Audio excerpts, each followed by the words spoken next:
राम जी कहते हैं मेरे भक्त का लक्षण क्या है, आइडेंटिफाइंग कैरेक्टर क्या होता है भक्त का। राम जी कहते हैं मम गुण गावत, वो मेरा जैसे गुणगान करेगा तो क्या होगा, पहला लक्षण पुलक शरीरा।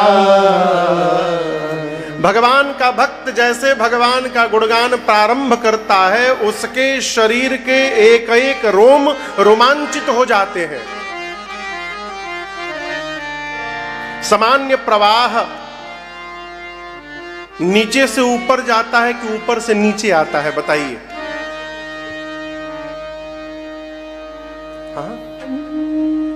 आप समझ रहे हैं हम क्या पूछ रहे हैं? पानी नीचे से ऊपर जाता है कि ऊपर से नीचे आता है, बोलिए।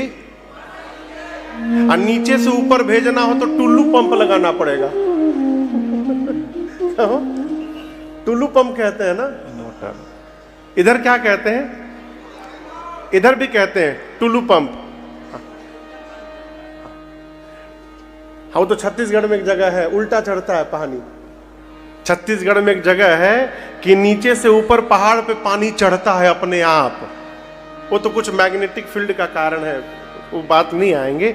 सामान्यतः प्रवाह कहां जाता है, ऊपर से नीचे, लेकिन भक्ति का प्रवाह नीचे से ऊपर जाता है। आप दर्शन करिए, गद पुलक शरीरा, शरीर के सारे रोम पुलकित हो जाएंगे। ऊपर बढ़ा, गद गद गिरा, वाणी अवरुद्ध होने लगती है। और ऊपर बढ़ा, नयन बहनीरा। ये भगवान के भक्त का लक्षण है। भगवत कथा सुनते गाते उसके रोम पुलकित हो जाते हैं। भाव ऐसा उमड़ता है कि शब्द समाप्त होने लगते हैं और नेत्र से झरझर अश्रुपात होने लगता है। ये भक्त का लक्षण है। श्री याज्ञवल्क्य मुनि भरद्वाज जी को शिव चरित्र सुना रहे थे और शिव चरित्र श्रवण करके भरद्वाज जी के शरीर में ये सारे लक्षण घटित होने लगे। मन में भरद्वाज जी सोचने लगे कि ये जब शिव जी की कथा सुना रहे हैं तो इतना आनंद मिल रहा है, जब ये मेरे राम जी की कथा सुनाएंगे तो कितना आनंद प्राप्त होगा। इसकी कल्पना करके प्रेम और बढ़ गया। बहुलालसा कथा पर बाढ़ी, नयन नीर रुमावली ठाढ़ी। देखिए, हमसे कल कोई कह रहा था कि महाराज से कैसा लग रहा है आपको। देखिए, भीड़ को बहुत कथा सुनाते हैं हम लोग। एक लोग कहते हैं महाराज जी उतनी भीड़ तो है नहीं यहाँ पर जितनी होती है। तो होगी कहां से? कथाओं में कम से कम 25 से 30 हजार लोग आते हैं। यहाँ कोलारस की कुल आबादी 25-30 हजार है, तो कहां से हो जाएगी? ये तो हम भी जानते हैं, लेकिन मैं आपको सत्य बताऊं, भीड़ सुन रही है इसमें आनंद नहीं आता। पंडाल में जितने लोग बैठे हैं वो यदि भाव से सुन रहे हैं इसमें आनंद आता है। कहो, आप लोग जितने प्रेम से बैठकर श्रवण कर रहे हैं ये देखकर मुझे बड़ा आनंद आ रहा है। याज्ञवल्क्य मुनि भरद्वाज जी की भाव दशा को देखे, कथा को बीच में रोककर बोल पड़े, क्या? अहो धन्य तव जनम मुनीसा, अहो धन्य तव जनम मुनीसा, तुम ही प्राण सम प्रिय गौरी सा, तुम ही प्राण सम प्रिय गौरी सा, तुम ही प्राण सम प्रिय गौरी सा। याज्ञवल्क्य मुनि भरद्वाज जी को बोले, मुनिवर आप धन्य हैं। आप क्या हैं? धन्य है। जोर से बोलिए, धन्य है। धन्य धन्य अहो जन्म मुनीसा। देखिए, अहो ये मराठी शब्द है। गोस्वामी जी ने रामचरितमानस में सब भाषा को उड़ेल दिया। बंगला भी है। अभी मैं पूछ रहा था विनय से कि मानस में गोस्वामी जी बांग्ला शब्द कहाँ लिखा है? हाँ? अमानुष, सकल अमानुष कर्म तुम्हारे। अमानुष शब्द बांग्ला है। पंजाबी देखिए, भरद्वाज राखे पद टेकी। टेकना पंजाबी शब्द है। मत्था टेको इत्थे। बुंदेलखंडी भी है, हंदाओ। मुठिका एक महाकपि हनी। ये हनी जो शब्द है ये बुंदेलखंडी है, हंदाओ। भोजपुरी तो यही है, अवधी यही है। और तो और बताएं, गोस्वामी जी ने अंग्रेजी भी लिखा है। मानस में अंग्रेजी भी है, इंग्लिश भी है। ऋष्यमूक पर्वत नियर आया। नियर आया, नियर आया, नियर मने देखिए गोस्वामी जी लिखे, ऋष्यमूक पर्वत नियर आया। गलत बोल रहे हैं का? गोस्वामी जी सभी भाषाओं का समावेश किए। अहो धन्य तव जन्म मुनीषा। हे मुनिवर भरद्वाज जी, आपका जन्म धन्य है। क्यों? एक रहस्य मैं जान गया। तुम ही प्राण सम प्रिय गौरीसा। आप भगवान शंकर को प्राण के समान प्रेम करते हैं, इस बात को मैं जान गया। आप धन्य हैं। एक बात मैं कहूं, आपने मुझसे राम जी की कथा पूछी और मैंने आपको शिव जी की कथा सुनाई, लेकिन अनजाने में मैंने नहीं सुनाया, मैंने जानबूझकर सुनाया। क्यों? ये सिद्धांत याद रखिएगा, जो जीवन में शंकर जी का भगत नहीं हो पाया, वो कभी राम जी की भक्ति प्राप्त ही नहीं कर सकता है। राम जी की भक्ति प्राप्त करने का उपाय शंकर जी की सेवा में लग जाइए। राम जी स्वयं अपने मुख से कहते हैं, शंकर भजन बिना नर भगति न पावई मोर। राम जी कहते हैं कि बिना शिव जी का भजन किए मेरी भक्ति मिलने वाली नहीं है। भरद्वाज जी से याज्ञवल्क्य जी कहते हैं, प्रथम ही मैं कही शिव चरित बूझा मरम तुम्हार। सुचि सेवक तुम राम के रहित समस्त विकार। शिव चरित्र सुनाकर मैंने आपका मर्म जान लिया। आप राम जी के पवित्र भक्त हैं। अब मैं कथा आपको अवश्य सुनाऊंगा। कल गोस्वामी जी कथा को कहां लेकर गए थे? प्रयागराज। शरणागति घाट से कौन से घाट पर ले गए थे? कर्मकांड घाट पर। आज याज्ञवल्क्य मुनि कथा को कर्मकांड घाट से कैलाश लेकर जा रहे हैं, ज्ञान घाट पर, तीसरा घाट। कहते मुनिवर, कैलाश पर्वत का दिव्य शिखर है, जहां पर भगवान शंकर और मां पार्वती जी का सदैव वास है। उस कैलाश पर एक विशाल बरगद का वृक्ष है, बट वृक्ष। एक दिन भगवान शंकर उस बरगद के वृक्ष को देखें, और उसकी विशेषता क्या है कि किसी भी काल, किसी भी समय, किसी भी ऋतु में उस वृक्ष की दिव्यता, भव्यता पर कोई कमी नहीं आती, हमेशा नया बना रहता है। नित नूतन सुंदर सबका। पतझड़ में भी जाइए तो बसंत का आनंद दिखाई पड़ता है उस वृक्ष के ऊपर। भगवान शंकर वहां गए, उस वृक्ष को देखे मन में ऐसा भाव उमड़ा, अपने हाथ से शंकर भगवान अपना बाघंबर बिछाएं, अब बिछा करके बैठ गए। ये गोस्वामी जी की भूमिका है। गोस्वामी जी ने मूल रूप से पूरी राम कथा भगवान शिव के मुख से कहलवाई है। प्रचार आप लोग देखते हैं, प्रचार साबुन का प्रचार देखे कभी टीवी पर, तो जो कलाकार उस साबुन को लगाता हुआ दिखाई देता है वो जीवन में कभी उससे नहाता नहीं होगा, केवल कैमरे के सामने लगावत है वो नकली। लेकिन हम और आप जब देखते कहते अच्छा इतने बड़े आदमी साबुन से नहाते, हम हो यही से नहाएंगे।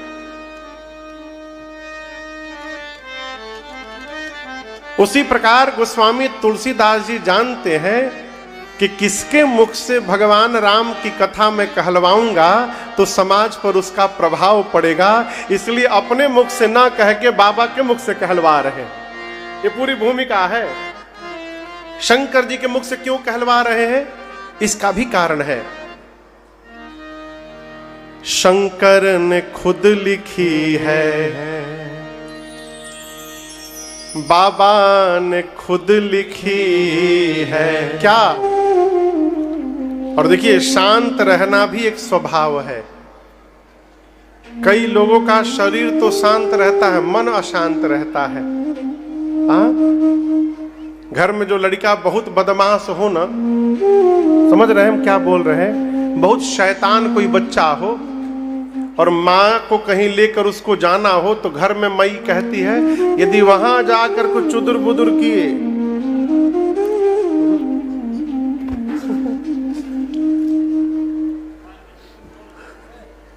वहां जाके तनिको कुछ उत्पाद किए तो वो मार मारूंगी, वो मार मारूंगी कि या तो तुम याद रखोगे नहीं तो तुम्हारे बाबूजी याद रखेंगे। अब वो लड़का डरा हुआ है तो उत्पात तो नहीं करेगा, लेकिन स्वभाव कैसे जाएगा, हो जहां बैठे रहेगा।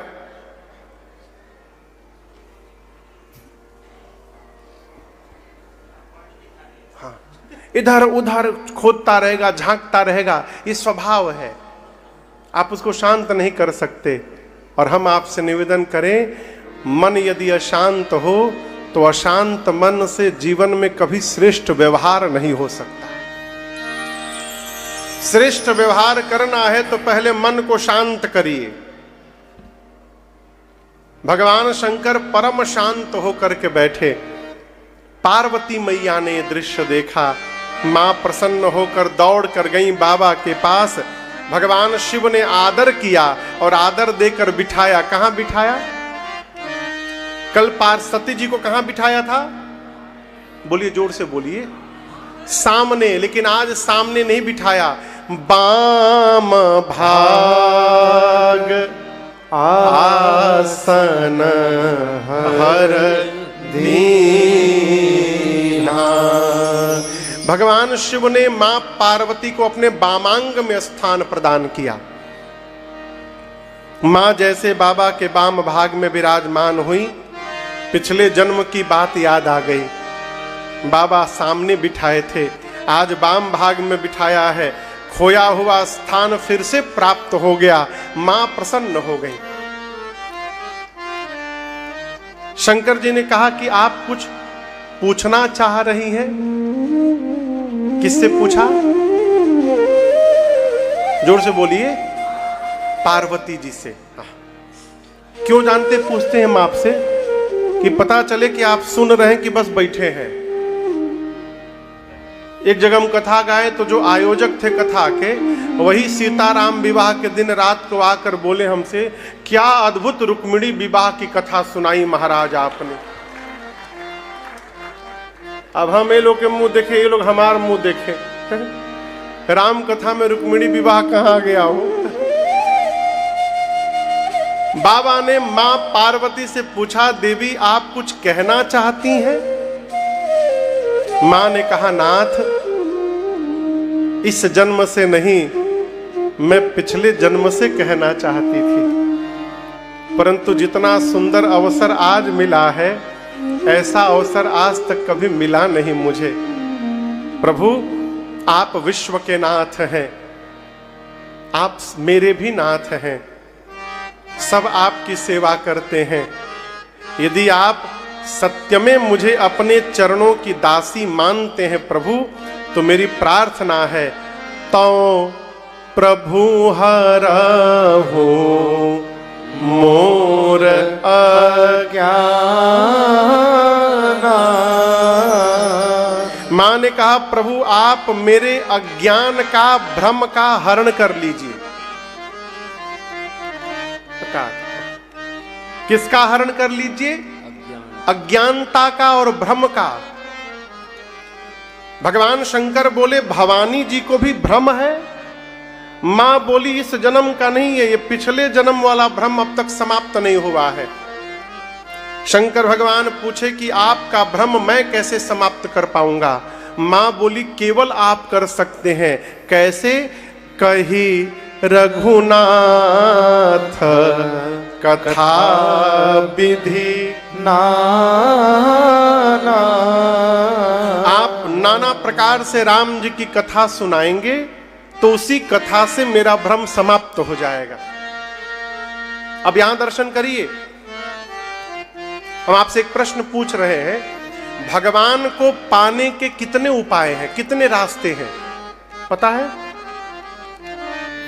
4। कितने रास्ते हैं?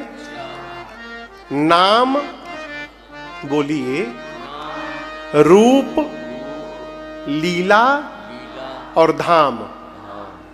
या तो भगवान के नाम में लग जाइए, नहीं तो भगवान के दर्शन में लग जाइए रूप में, और नहीं तो जो कर रहे हैं भगवत लीला का श्रवण और दर्शन करने लगिए। और यदि तीनों नहीं कर पा रहे हैं तो भगवान के धाम में जाकर वास कर लीजिए।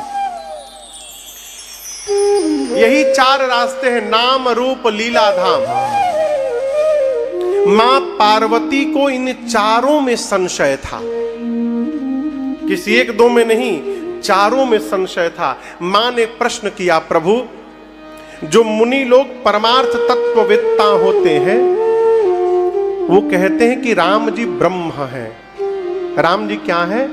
ब्रह्म है। बोलिए जोर से, ब्रह्म। ये भगवान के रूप को लेकर संशय है। यदि राम जी ब्रह्म है तो ब्रह्म का तो कोई रूप नहीं होता, फिर राम जी का रूप कैसे हो गया? ब्रह्म तो अरूप होता है, अगुण होता है, निराकार होता है। वेद पुराण शेष सरस्वती जब सब राम जी की लीला का गुणगान करते हैं, ये लीला को लेकर संशय। जिसका रूप ही नहीं, जिसका अवतार ही नहीं, उसकी लीला कहां से हो गई? मां कहती है, जिस दिन से मैं विवाह करके आई हूं घर में, उस दिन से प्रभु आपको मैंने केवल एक ही काम करते देखा है। क्या? आप हाथ में माला लेकर दिन रात तुम पूनि राम राम दीन राती सादर जपहु अनंग मां कहती है, प्रभु मैंने देखा है आप दिन रात राम राम राम राम जपते हैं। क्या जपते हैं? राम। हम आपको एक बात बताएं, आप लोग भी देखे होंगे, कई फोटो किसी घर में लगा भी होगा कि शंकर भगवान पहाड़ पर बैठ के चिलम पी रहे हैं। देखा है आप लोगों ने ऐसा फोटो? पी रहे हैं। सरकार मेरा प्रश्न है, जो भगवान शंकर दिन रात राम नाम रूपी अमृत पान कर रहे हैं, उनको चिलम पीने का टाइम मिलेगा? इस प्रकार का कहीं भी चित्र दिखाई पड़े उसका विरोध करिए। ये केवल और केवल हम लोगों की संस्कृति के साथ खिलवाड़ करने का षड्यंत्र है। घर में यदि ऐसा चित्र हो, आपको पता नहीं, आप अनजाने में लगा दिए, तुरंत निकाल के विसर्जन करिए। शंकर भगवान चिलम नहीं पीते। ये तो नशेड़ी लोग अपने स्वार्थ के लिए छान छान भांग छान, ना रही जान तके कही छान। अपने स्वाद के लिए बाबा पीते, हम बाबा के भगत है, बाबा बोले थे क्या पियो, काहे पी रहे हो? अपनी स्वाद के लिए शंकर भगवान का उपयोग करते हैं। शंकर भगवान राम नाम रूपी अमृत पान करते हैं, ये राम नाम रूपी रस में डूबे रहते हैं। रसना राम नाम रस पीले, रसना राम नाम रस पीले। दिन रात राम नाम में डूबे रहते हैं। ये नाम को लेकर संशय, जिसका अवतार ही नहीं होता उसका नाम कहां से हो जाएगा? रूप हो गया, लीला हो गई, नाम हो गया, अब क्या बचा? धाम। मां कहती हैं आप सभी लोग जिस राम की चर्चा कर रहे हैं, राम सो अवधा नृपति सुत सोए, क्या ये राम जी अयोध्या वाले महाराज दशरथ के आंगन में खेलने वाले राम जी हैं कि कोई दूसरे अजन्मा अलौकिक परम तत्व है? ब्रह्म का जन्म नहीं होता। मेरा प्रश्न है, यदि राम जी ब्रह्म है तो राजा के बेटा कैसे हो गए? जौन नृप तनयत ब्रह्म किमि, और यदि राजपुत्र हैं तो एक जन्म लेने वाले राजा के बेटे को आप लोग ब्रह्म क्यों बोल रहे हैं? ये बात मेरे समझ में नहीं आ रही है। पिछले जन्म में उनकी लीला देख करके, इस जन्म में उनकी महिमा सुन करके मेरे मन में भ्रम हो गया है प्रभु। और एक बात बोलूं, पिछले जन्म में मैं आपसे विवाद कर रही थी, लेकिन इस जन्म में मैं आपसे संवाद करने के लिए आई हूं। मैं राम जी की कथा सुनना चाहती हूं।